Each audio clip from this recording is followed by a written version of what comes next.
안녕하세요. 골드만 비뇨기과 이민종 원장입니다. 오늘은 성병에 대해서 문답식으로 해서 여러분께 조금이라도 도움이 되는 정보를 드리도록 하겠습니다. 성병 검사는 크게 소변 검사, 혈액 검사, 그 외에 성병이 존재하는 곳에서 채취해서 하는 검사가 있고요. 성병을 크게 나누면 일단은 관계 중에 요도 내로 세균이든 바이러스든 곰팡이가 들어가서 요도염이나 내지는 전립선염, 부고환염, 고환염이 되는 그런 성병이 있고요.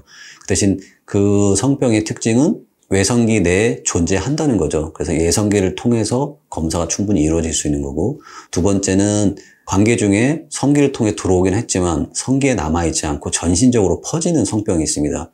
매독이나 에이즈 같은 경우, 그 다음에 헤르페스도 그런 경우고요. 그래서 그런 경우의 성병은 또 혈액 검사로 할 수밖에 없고요. 세 번째는 성관계를 통해서 접촉을 통해서 균이든 바이러스든 이런 것이 들어오는데 이제 피부에 감염을 일으키는 경우, 또 그런 성병은 검사하는 방법이 전부 다 틀리게 됩니다. 성병 검사를 해야 되는 시기는 가장 정답은 의심스러울 때겠죠. 의심스러운 성관계가 있을 때는 검사하는 게 좋고요. 그렇다고 어저께 관계를 하고 그 다음날 와서 검사해달라 이런 건 좀 곤란할 수 있겠지만, 일단은 의심되는 관계가 있었다 그러면 일단 하시는 게 맞고요. 한 명과 1년 동안 지속적으로 성관계를 갖는 경우에는 1년에 한 번 정도 성병 검사를 받으라고 되어 있고요. 2명 이상의 사람과 멀티 파트너라는 표현을 썼는데, 그런 경우에는 이제 1년에 2번 이상, 그러니까 6개월에 한 번 정도는 검사가 필요합니다라고 추천하고 있습니다.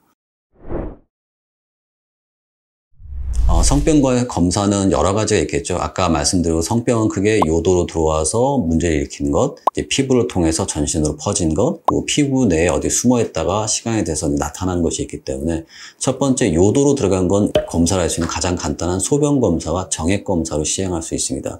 소변 검사와 정액 검사에서 염증이 있는지 확인하는 게 가장 기초적인 검사고요. 요즘에는 이제 잘 돼 있는 유전자 검사를 통해 있을 때는 증상이 나타나지 않아도 숨어 있는 걸 찾을 수 있는 요도염이나 이런 것들은 그 PCR을 통해서도 증상이 없을 때도 이제 검사가 가능하고요. 많은 분들이 이제 진료를 봐서 오셔서 이제 검사를 하고, 요즘 PCR이나 이런 것이 워낙 발달되어 있기 때문에 균 이름이 나오고 바이러스 이름이 나오면 이게 과연 성병균이냐 아니냐를 많이 궁금해 하시는데, 사실은 그 용어 자체가 성적인 접촉에 의해서 전염되는 모든 걸 성병으로 분류하기 때문에 그 나누는 것 자체는 크게 의미는 없다고 봅니다. 여러분이 생각할 때 어떨지 몰라도 B형 간염, P형 간염도 성병으로 분류합니다. 성관계를 통해서 충분히 전염되고 그런 증거도 있고 실제로 그런 환자도 많기 때문에요.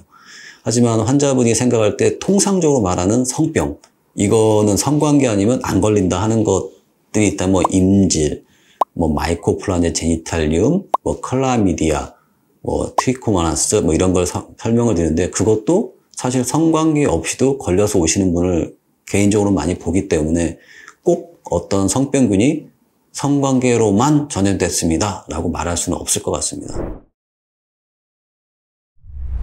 일단 어떤 균은 상재균이다, 문제가 안 된다 하는 균도 있겠지만, 면역이 떨어지면 어떤 균도 다 문제를 일으킬 수 있기 때문에 그 환자분의 상태에 따라서 이 균을 치료할지 말지 결정하는 거지, 이 균이 위험하니까 위험하지 않기 때문에 치료를 하고 안 하고 결정하는 건 아닙니다. 면역이 좋으면 저절로 나을 수도 있고, 실제로 갖고 있어도 문제가 안 되는 경우도 많기 때문에 그거는 경과를 보면서 결정할 수도 있고, 그분의 면역 상태를 보고도 결정할 수도 있습니다. 기본적으로 비뇨기과에서는 이제 성병균을 검사하면 8종 검사를 하게 됩니다. 지금 다른 병원에서 이제 보시면 이제 12종을 하는 경우가 있는데, 12종에 포함된 것들이 이제 매독, 헤르페스 1, 2종, 헤모플러스 듀클레이까지가 포함되어 있는데, 그것들은 사실 요도 내에 병변이 생기는 게 아니라 남성의 경우는 피부에서 대부분 생기기 때문에 소변 검사로 해서 그 검사를 한다는 것 자체는 사실 큰 의미가 없습니다.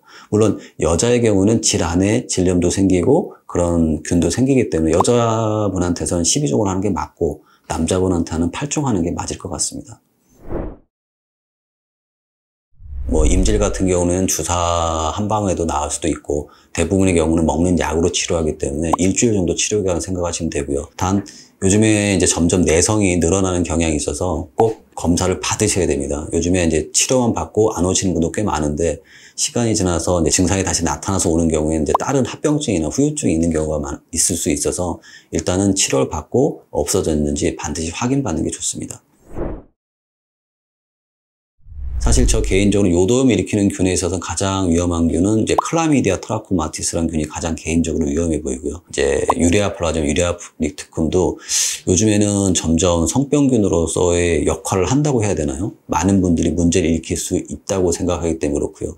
최악의 경우가 불임인데 현재 데이터에서 봐도 클라미디아 트라코마티스랑 유레아 플라즘, 유레아 릭티쿰이 불임과 가장 연관이 있는 걸로 되어 있기 때문에 또 그 두 가지 균은 남자의 경우에는 절반 이상에서 여자는 90% 이상에서 증상이 없기 때문에 나도 모르게 그냥 증상은 진행되고 나중에 검사해보면 뭐 정관이 막혔다, 나팔관이 막혔다 이런 것들이 그런 세균에서 되는 경우가 많아서 가장 위험하다고 생각하고요. 또 잘못된 생각이 매독 걸리면 크게 어떻게 되는 줄 아는데 매독 치료 잘 됩니다. 페니실린 주사 맞으시면 우리나라에서 뭐 워낙 잘 치료가 되기 때문에 매독은 크게 걱정하실 성병은 아니라고 생각합니다. 일단 검사라고 하는 건 100%는 없습니다. 그래서 어떤 검사를 해도 오류가 있을 수 있고요. 요즘에 가장 많이 하는 유전자 검사도 그렇습니다. 기본적으로 유전자 검사 워낙 정밀한 검사고 좋은 검사이긴 합니다. 하지만 가장 큰 문제가 샘플링 에러라는 게 있을 수밖에 없습니다. 어떤 부위에 뭐 바이러스든 세균이 많이 있다면 사실 오류가 날 가능성이 별로 없습니다. 하지만 그 양이 너무 적으면 저희가 채취하는 과정이나 여러 가지 과정에 있어서 세균 수나 바이러스 수가 적으면 검사에서 안 나올 수 있습니다. 두 분이 검사를 했는데 어떻게 검사하냐에 따라서 어떤 분은 A라는 균이 나오고 어떤 분은 B라는 균이 나올 수 있는데 나중에 다시 시간이 지나서 검사해보면 사실 일치하는 경우가 더 많습니다. 일단 요즘에는 성적으로 많이 개방된 시대에 살고 있습니다. 자기가 파트너를 선택할 때 그분이 성병이 있을 거라고는 사실 생각을 거의 안 합니다. 하지만 저희 경험에 의하면 그런 일이 생각보다 많습니다.